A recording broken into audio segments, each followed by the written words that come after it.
Good morning students. संस्कार Bharti PG college की online classes में आपका स्वागत है। आज हम BA part second public administration के पेपर फर्स्ट प्रशासनिक संस्थाएं का जो टॉपिक है राजनीतिक दल, उनकी कार्य एवं भूमिका के बारे में अध्ययन करेंगे। राजनीतिक दल को इंग्लिश में कहते हैं पॉलिटिकल पार्टीज। उनके फंक्शंस क्या हैं, उनके रोल क्या है, इसके बारे में हम अध्ययन करेंगे। तो राजनीतिक दल जो होता है ऐसे कुछ व्यक्तियों का समूह होता है जो किसी समस्या के समाधान के लिए, कोई भी समस्या है या कोई भी लक्ष्य है, कोई भी समस्या, उसके समाधान के लिए एक मत होते हैं, एक मत के लिए एकत्रित होते हैं। तो वह एकत्रित लोगों का जो समूह है वह राजनीतिक दल कहलाता है। राजनीतिक दल की सबसे पहले हम विशेषताओं के बारे में अध्ययन करेंगे। राजनीतिक दल की पहली जो विशेषता होती है वह है संगठन। किसी भी हम प्रशासनिक संस्था की किसी भी दल की बात करें तो उसमें संगठन का स्थायी होना आवश्यक है, संगठन का मजबूत होना आवश्यक है। संगठन के जितने भी सदस्य हैं यदि वो एक मत रहेंगे, आपस में मिलकर के रहेंगे तो वह दल अच्छे से कार्य करेगा। तो जो पहली विशेषता है वह है संगठन। दूसरा है मूलभूत सिद्धांतों की एकता। दूसरी जो विशेषता है राजनीतिक दलों की वह है मूलभूत सिद्धांतों की एकता।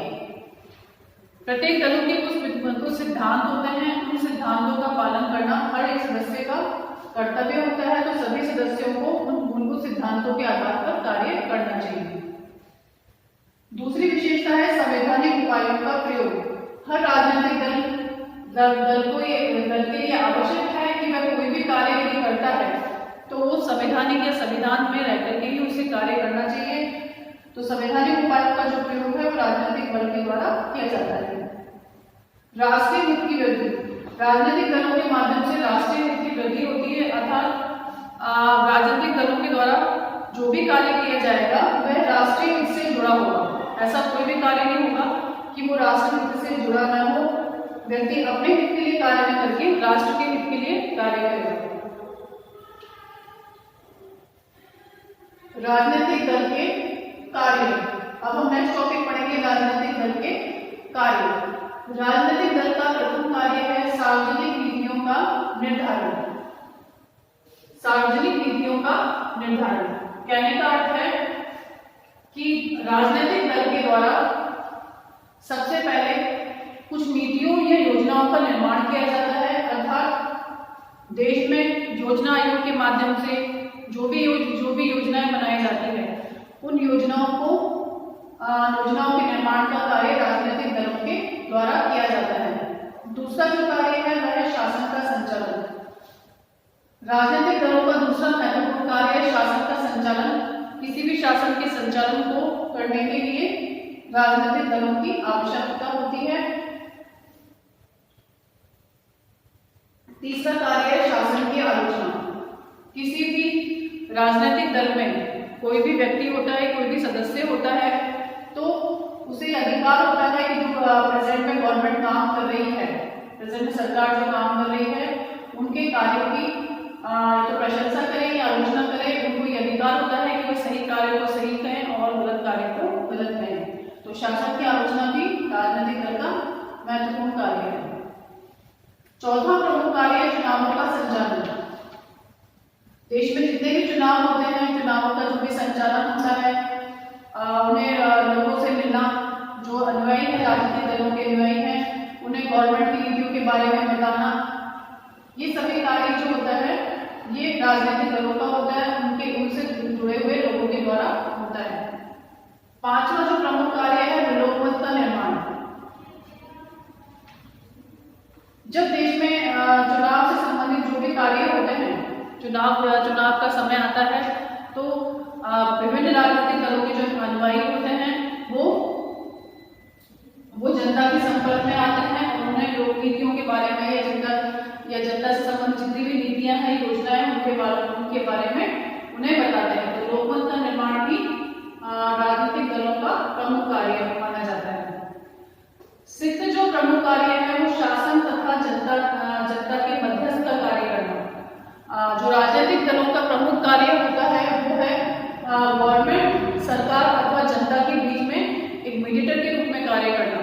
जैसे कि जनता के लिए वो जनता को बताता है कि उनसे संबंधित कौन कौन सी योजनाएं बन रही हैं, कौन से जनता के हित के लिए कौन कौन सी नीतियां क्रियान्वित हो रही हैं, और शासन को जनता के हित से संबंधित नीतियां बनाने में भी वह सहयोग करता है। राजनीतिक दल जो होता है वो शासन तथा जनता के बीच एक मीडिएटर का कार्य करता है, मध्यस्थ का कार्य करता है। 7वां कार्य है राजनीतिक प्रशिक्षण। राजनीतिक दलों का जो प्रमुख कार्य है माना जाता है कि राजनीतिक प्रशिक्षण अर्थात कुछ जनता को भी कुछ राजनीति से संबंधित प्रशिक्षण प्रदान करता है, ताकि जो जनता है या लोकमत है वो राजनीति के बारे में थोड़ी बहुत जानकारी हो। तो राजनीतिक प्रशिक्षण का भी कार्य राजनीतिक दलों के द्वारा किया जाता है। 8वां पॉइंट है सामाजिक और सांस्कृतिक कार्य। जितने भी सोशल कार्य होते हैं, सोशल सर्विसेज होती हैं या कल्चरल एक्टिविटीज होती हैं, वो भी समय समय पर राजनीतिक दलों के द्वारा की जाती है। 9वां है दलीय कार्य। दलीय कार्य दल से संबंधित जो भी कार्य है वो राजनीतिक दलों के द्वारा किए जाते हैं। तो ये विभिन्न कार्य हैं जो कि राजनीतिक दलों के माध्यम से किए जाते हैं। सार्वजनिक नीतियों का निर्धारण, शासन का संचालन, शासन की आलोचना, चुनावों का संचालन, लोकमत का निर्माण, शासन तथा जनता के मध्यस्थ का कार्य, राजनीति के प्रशिक्षण, सामाजिक और सांस्कृतिक कार्य और दलीय कार्य, ये सभी कार्य राजनीतिक दलों के माध्यम से किए जाते हैं। अब जो दल पद्धति है, जो दल पद्धति विद्यमान है, उसके गुण क्या हैं और उसके दोष क्या हैं, उनके बारे में हम चर्चा करेंगे। तो पहला दल पद्धति का जो गुण है वो है राजनीतिक कारण। राजनीतिक कारण की मतलब जो भी दलों का निर्माण होता है वो किसी न किसी मोटिव को लेकर होता है, किसी न किसी लक्ष्य को लेकर के होता है। तो वो जनता से संबंधित जो भी लक्ष्य होंगे, चाहे वो राजनीति से संबंधित हो, तो ये दल पद्धति का गुण है। दूसरा है दल पद्धति के द्वारा लोकमत का निर्माण भी किया जाता है। जो भी विभिन्न दल हैं उनके लिए आवश्यक है कि वो जनता के जो भी मत हैं, जनता के मत का निर्माण करें। तीसरा जो गुण है दल पद्धति का वो है निर्वाचन को सरल बनाना। दल पद्धति के माध्यम से निर्वाचन प्रणाली है या चुनाव का जो भी प्रणाली है वो सरल होती है। जो लोग होते हैं उन्हें पता चलता है कि उन्हें किस दल के सपोर्ट में होना चाहिए। चौथा जो गुण है वो है शासन को क्रांति से बचाना। विभिन्न दलों के माध्यम से जो भी विभिन्न दल होते हैं उनके माध्यम से जनता को यह आसानी रहती है कि वे किस दल का चुनाव करे, किस दल को अपना समर्थन दे, जिससे कि आपस में व्यक्तियों में लड़ाई झगड़ा न हो। तो शासन को क्रांति से बचाने के लिए भी दल पद्धति आवश्यक है। कई बार सामाजिक राजनीतिक दलों के माध्यम से सामाजिक एवं राजनीतिक सुधार भी किए जाते हैं। 6 है राजनीतिक समस्याओं पर शोध। दल पद्धति के माध्यम से जितनी भी समस्याएं होती है उन पर शोध किया जाता है, उन पर रिसर्च किया जाता है कि इन समस्याओं को कैसे दूर किया जाए। तो ये जो गुण है, 6 गुण है, राजनीतिक कारण, लोकमत का निर्माण, निर्वाचन को सरल बनाना, शासन को क्रांति से बचाना, सामाजिक एवं राजनीतिक सुधार, राजनीतिक समस्याओं पर शोध, ये सभी दल पद्धति के गुण हैं। अब हम आगे बढ़ते हैं दल पद्धति के दोष।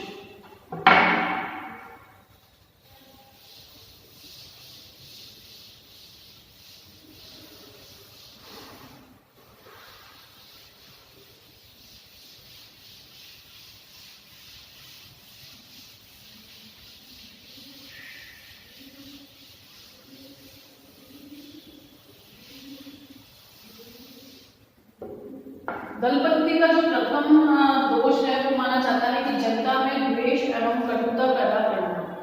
दल पद्धति के माध्यम से कई बार ऐसा होता है कि विभिन्न दल जो होते हैं वो जनता को अपनी तरफ आकर्षित करने का प्रयास करते हैं। वह उनसे नए नए वादे करते हैं कि हम आपके विकास के लिए, आपके क्षेत्र के विकास के लिए ये कार्य करेंगे, लेकिन जब वे वादे या वो जो योजनाएं सफल नहीं हो पाती तो जनता में द्वेष की भावना आ जाती है। तो दल पद्धति जो होती है वो द्वेष एवं कटुता उत्पन्न करती है। दूसरा जो दोष है देश की एकता पर आघात। दल पद्धति जब कुछ अलग अलग दल बन जाते हैं तो वो अपने स्वार्थ के लिए ज्यादातर कार्य करना चाहते हैं, जिससे कि उनके आपस में देश की एकता पर उसका एक विपरीत प्रभाव पड़ता है। तो देश की एकता पर भी दल पद्धति का प्रभाव पड़ता है। तीसरा है सर्वोत्तम व्यक्तियों की उपेक्षा। दल पद्धति के माध्यम से सर्वोत्तम व्यक्तियों की उपेक्षा होती है। कहने का अर्थ है कि एक जो दल है यदि उसमें काफी सारे व्यक्ति जुड़े हुए हैं और उनसे संबंधित और जो सर्वोत्तम व्यक्ति हैं या योग्य व्यक्ति हैं, यदि उन्हें मौका नहीं मिल पाता है तो वो किसी और दल में चले जाते हैं, जिससे कि जो अच्छी नीतियां हैं उनमें सर्वोत्तम व्यक्तियों को आगे आने की संभावना कम हो जाती है। तो इस दल पद्धति के माध्यम से सर्वोत्तम व्यक्तियों की उपेक्षा होती है। चौथा जो दोष है वो है कि भ्रष्टाचार। जो दल पद्धति होती है वो भ्रष्टाचार को जन्म देती है। कहने का अर्थ है कि विभिन्न राजनीतिक दलों से जुड़े हुए अनुयायी हैं वो ये चाहते हैं कि उनका दल, उनकी जो राजनीतिक दल है वो विजयी हो, वो कैसे न किसी प्रकार से जीते। तो वो बेईमानी और भ्रष्टाचार का कोई भी साधन अपनाकर जीतने का प्रयास करते हैं। तो दल प्रथा जो होती है वो भ्रष्टाचार को जन्म देती है। पांचवा है व्यक्ति स्वतंत्रता का हनन। व्यक्तिगत स्वतंत्रता, एक जो लोकमत होती है, लोकमत में क्या होता है कि अपना जो मत होता है वो हमें देना होता है, लेकिन कई बार जो राजनीतिक दलों के अनुयायी हैं उनसे प्रभावित होकर के लोग जो है अपने मत को परिवर्तित कर लेते हैं। तो इससे व्यक्ति स्वतंत्रता का भी हनन होता है। दल पद्धति का जो छठा दोष है वह है गुटबंदी। कई बार दल पद्धति के माध्यम से अलग अलग गुट बन जाते हैं, अलग अलग समुदाय बन जाते हैं जो कि अपने ही कार्य करने में लीन होते हैं, अपने ही स्वार्थ सिद्धि में लीन होते हैं। तो दल पद्धति के जो दोष हैं वो है जनता में द्वेष एवं कटुता पैदा करना, देश की एकता पर आघात, सर्वोत्तम व्यक्तियों की उपेक्षा, दल प्रथा भ्रष्टाचार को जन्म देती है, व्यक्ति स्वतंत्रता का हनन भी दल पद्धति के माध्यम से होता है, और गुटबंदी भी दल पद्धति का एक प्रमुख दोष है।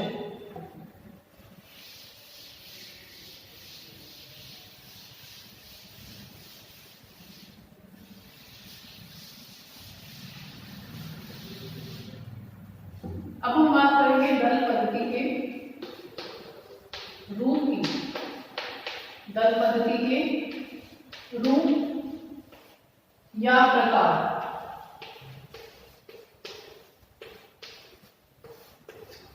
अब जैसे दल पद्धति के 3 प्रकार प्रमुख होते हैं।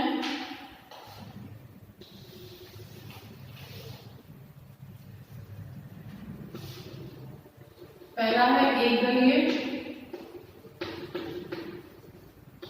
दूसरा है द्विदलीय,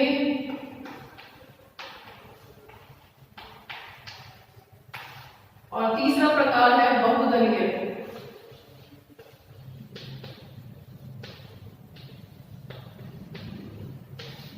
तो एक दलीय प्रकार क्या होता है? एक दलीय होता है कि वह एक जहां पर केवल एक ही दल कार्य करता है, एक ही दल होता है, वह वहां एक दलीय व्यवस्था होती है।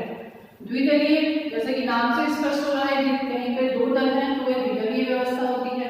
और बहुदलीय, जहाँ पे बहुत सारे राजनीतिक दल होते हैं। यदि हम भारत की बात करें तो भारत में बहुदलीय व्यवस्था होती है, क्योंकि वहां पे काफी सारी राजनीतिक पार्टियां होती हैं जो कि कार्य करती हैं। तो एक दलीय व्यवस्था, द्विदलीय व्यवस्था और बहुदलीय व्यवस्था विद्यमान होती है। एक दलीय व्यवस्था में एक दल का सर्वोत्तम होता है, प्रभुत्व होता है। एक दलीय जो व्यवस्था होती है वो इस प्रकार से अच्छी होती है कि इसमें एक ही व्यक्ति होता है, एक ही दल होता है, एक ही दल जो होता है वो जनता के हित के लिए कार्य करता है। तो एक दलीय व्यवस्था के माध्यम से जो डिसीजन लिया जाता है वो समय पर लिया जाता है और जनता के हित के लिए किया जाता है। द्विदलीय व्यवस्था द्विदलीय व्यवस्था में अगर हम बात करें तो एक पक्ष होता है और एक विपक्ष पार्टी होती है। अगर द्विदलीय व्यवस्था द्विदलीय व्यवस्था इसलिए अच्छी मानी जाती है कि एकदलीय व्यवस्था में एक व्यक्ति की निरंकुशता होती है। उस निरंकुशता को दूर करने के लिए द्विदलीय व्यवस्था को अच्छा माना गया है, क्योंकि इसमें दोनों के एकदलीय व्यवस्था और द्विदलीय व्यवस्था जो है, द्विदलीय व्यवस्था में एक यदि पार्टी कोई डिसीजन लेती है, कोई निर्णय लेती है, जनता के हित के लिए कोई निर्णय लेती है, लेकिन उन्हें दूसरे दल को उसमें कुछ कमी नजर आती है तो वो इसके लिए अपोज कर सकते हैं। बहुदलीय व्यवस्था में काफी सारी पार्टियां होती हैं, काफी सारे दल होते हैं जो कि अपने अपने स्तर पर कार्य करते हैं।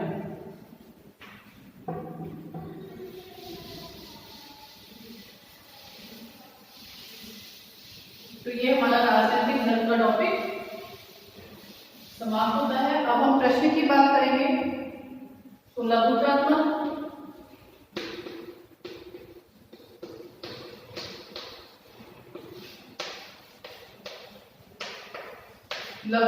प्रश्न की यदि हम बात करें तो पहला जो प्रश्न बनता है वह बनता है राजनीतिक दल किसे कहते हैं?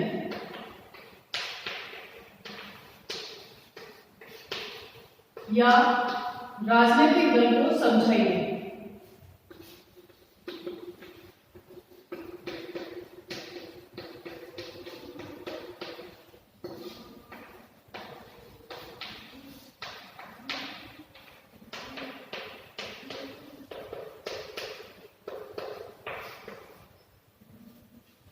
या फिर ये भी प्रश्न बन सकता है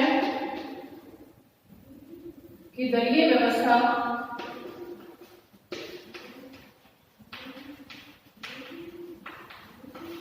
कितने प्रकार की होती है?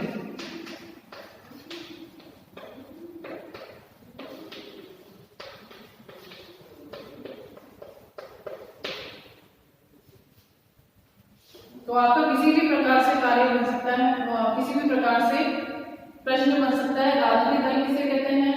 राजनीतिक दल को समझाइए। दलीय व्यवस्था कितने प्रकार की होती है? ये नोट कर लीजिए आप तीनों प्रश्न।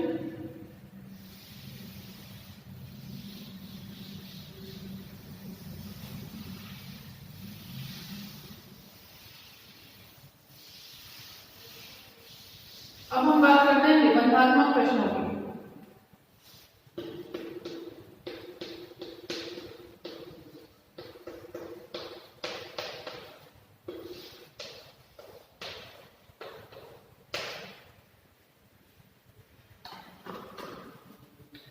पहला जो प्रश्न है,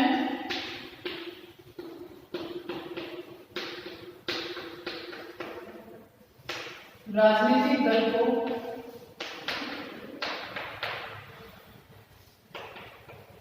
समझाइए।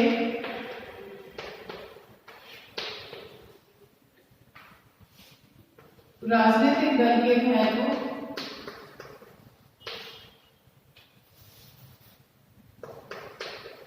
राजनीतिक दल के महत्व, कार्य एवं दल पद्धति के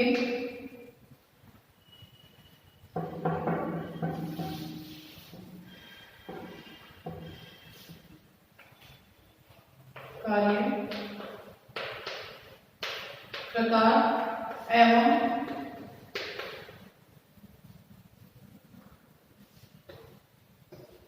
दल पद्धति के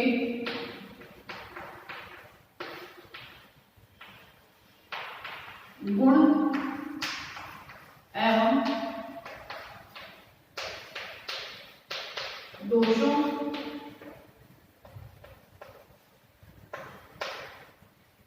दोषों का सविस्तार वर्णन कीजिए।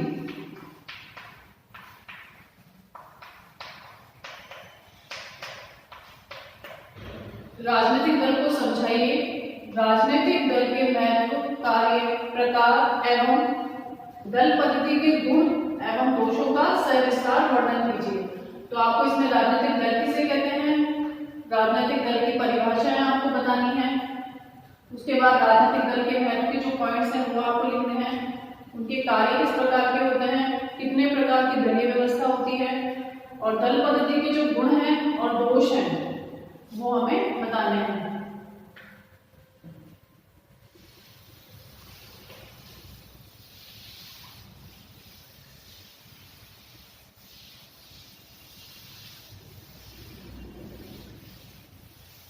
अब ये जो निबंधात्मक प्रश्न है वो आपको किस प्रकार से करना है, सबसे पहले आपको प्रस्तावना लिखनी है जिसमें राजनीतिक दल क्यों आवश्यक है आपको 5-6 लाइन्स में डिस्क्राइब करना है। इसके बाद राजनीतिक दल का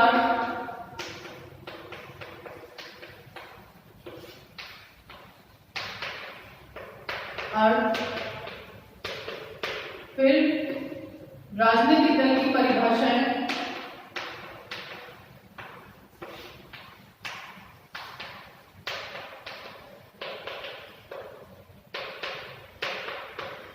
परिभाषाओं में जितने भी विद्वान हैं, जो भी विद्वान हैं लोक प्रशासन के, उन्होंने राजनीतिक दल को किस प्रकार से परिभाषित किया है, वो 2-3 परिभाषाएं आप इसमें दे दें। डेफिनेशंस 2, 3 या 4 आप डेफिनेशन दे दें। इसके बाद दल पद्धति के गुण, दल पद्धति के दोष,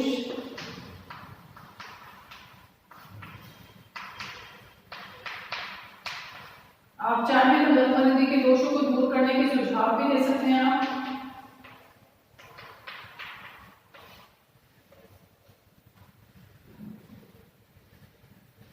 दल पद्धति के गुण दोष के बाद आप इनकी विशेषताएं, या तो आप ये कर सकते हैं कि दल पद्धति के गुण या दोष पहले करते हैं, या फिर दल पद्धति की विशेषताएं,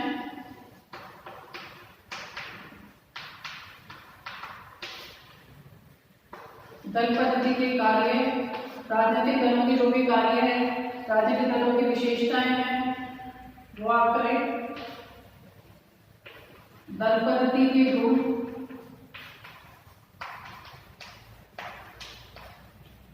फिर दल पद्धति के आप दोष लिखें,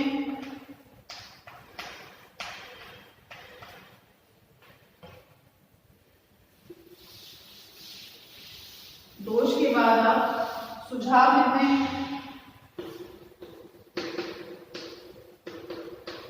और सुझाव के बाद आप निष्कर्ष के साथ अपना प्रश्न समाप्त कर दें। तो ये पॉइंट्स का आपको ध्यान में रखना है।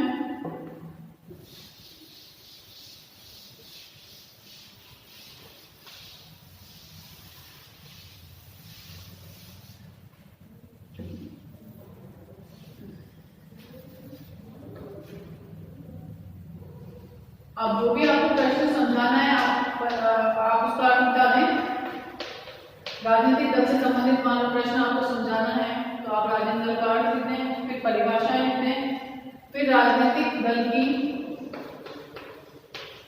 विशेषताएं जब आप करेंगे उस टॉपिक पर आएंगे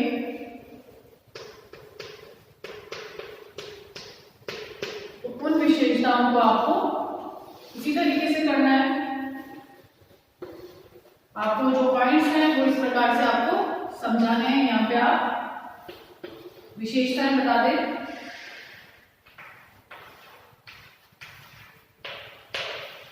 6 है या 7 है, 8 है, जो जितनी भी विशेषताएं आप उसको चार्ट के माध्यम से बता दें और फिर उसे नंबर वाइज 1 नंबर पे जो आपने विशेषता बताई है उसको नीचे डिस्क्राइब करें। सबसे पहले चार्ट बताएं, चार्ट के बाद आप उसकी विशेषताओं को डिस्क्राइब करें।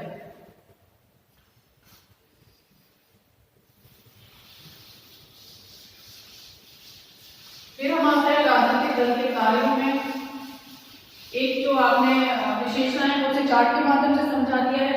अब आप इसे राजनीतिक दल के जो कार्य हैं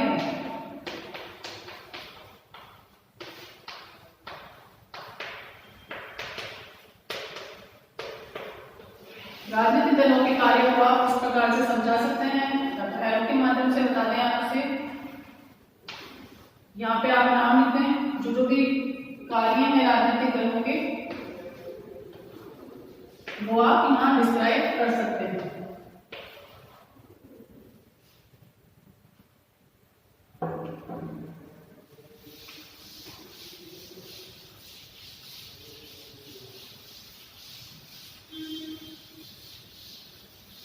विशेषताएं हो गई है, फिर कार्य मैंने बता ही दिया आपको, जो भी आपने चार्ट पैटर्न के माध्यम से आपने विशेषताएं बताई।